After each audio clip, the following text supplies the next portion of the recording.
Hello guys, welcome to Telugu ఈ sports arena. నేను మీ lord IGL. ఈరోజు డే 11 అన్నమాట, 30 డేస్ సిరీస్లో. ఈరోజు అయితే మనం కాల్స్ గురించి అయితే తెలుసుకుందాం. కాల్స్లో అయితే 3 టైప్స్ ఉంటాయి అన్నమాట. ఫస్ట్ వచ్చేసరికి normal, second IGL calls, third వచ్చేసరికి emergency calls. First normal calls అంటే ఏంటియో చూద్దాం అన్నమాట.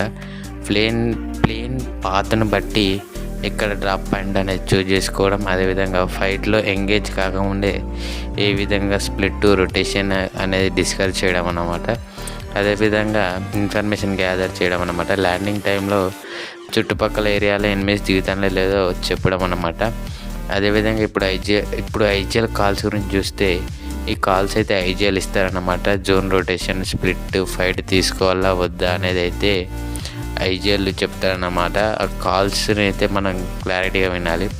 Next emergency calls. ఈ కాల్స్ మనం ఎప్పుడైతే ఫైట్లో ఎంగేజ్ అయి ఉంటామో ఆ టైంలో యూజ్ చేస్తామన్నమాట. ఈ కాల్స్ అయితే షార్ట్ అండ్ క్లియర్గా ఉంటాయి అన్నమాట.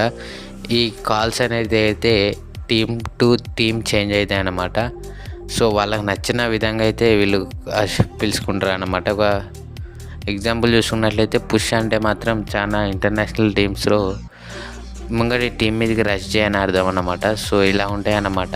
ఎమర్జెన్సీ షార్ట్ అండ్ క్లియర్ ఉంటాయి అన్నమాట. ఒక్క పదంతోనైతే అర్థం చేసుకోవాలన్నమాట టీమ్మేట్స్ ఏం చేయాలి నెక్స్ట్ స్టెప్ అని.